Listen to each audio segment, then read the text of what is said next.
आमच्या हक्काचं पाणी मिळालंच पाहिजे. पाणी आमच्या हक्काचं, नाही कुणाच्या बापाचं. शुद्ध आणि पिण्यायोग्य पाणी आमच्या हक्काचं. त्र्यंबक तालुक्यातील मुळेगाव हे गाव आहे. या गावात 12 वस्त्या आहेत.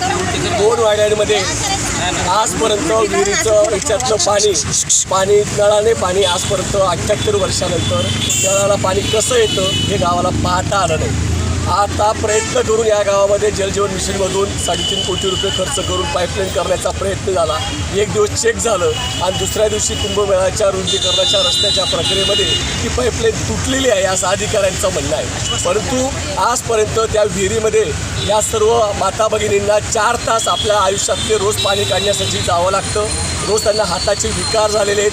4 महिलांचा त्या ठिकाणी मुलींचा मृत्यू झालेला आहे. एक आजीबाई आत्तापर्यंत जखमी झालेली आहे.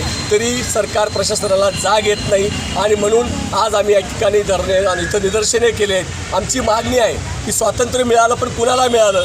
जवळच असलेल्या 40 किलोमीटर ठिकाणी असलेल्या या गावामध्ये जर पाणीसाठी महिलांना 1.5 किलोमीटर पावसाळ्यामध्ये सुद्धा चिखलातून जावं लागतं. त्याची व्यवस्था नाही. पिण्यासाठी शुद्ध पाणी मिळत नाही आणि म्हणून या ठिकाणी आम्ही आंदोलन करतोय. आज आम्ही सांगणार आहोत 8 दिवसात ती पाईपलाईन दुरुस्त झालीच पाहिजे, अन्यथा आम्ही इथं बेमुदत आमरण उपोषणाला बसणार आहोत. हा इशारा आज सर्व ग्रामस्थांच्या वतीने आम्ही आज देत आहोत. स्थानिक आमदार वगैरे यांच्याकडून आम्ही आमदारांना फोन लावला, आमदार फोन उचलत नाही. सरपंचाला कळालं की महिला इथं येत आहेत तर त्याच्या भावना दुखावल्या. अरे लोकप्रतिनिधी आहेत, खासदारांनी मतं घेतले, आमदारांनी मतं घेतले, सरपंचांनी मतं घेतले. आमचं हक्काचं पाणी का देत नाही? त्यासाठी सरपंचानेच मोर्चा करायला पाहिजे होता. त्याच्याऐवजी तो गरीब असताना जे येत आहेत त्यांना धमकावत आहेत, हे चुकीचं आहे. आणि आमचं म्हणणं आहे मतं तुम्ही घेतली, पाणी तुमचं द्यायची जबाबदारी आहे. आमच्या हक्काचं पाणी घेतल्याशिवाय राहत नाही. कोण म्हणतं देत नाही. हातवर करा.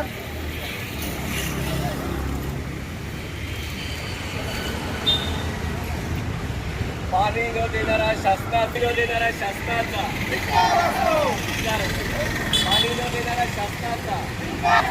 पाणी आमच्या हक्काचं, पाणी आमच्या हक्काचं. पाण्यासाठीची पायपी थांबलीच पाहिजे. मुळगावच्या महिलांची पाण्यासाठीची पायपी थांबलीच पाहिजे. जल जीवन मिशनने 55 लिटर दररोज पाणी मिळालंच पाहिजे. देत नाही.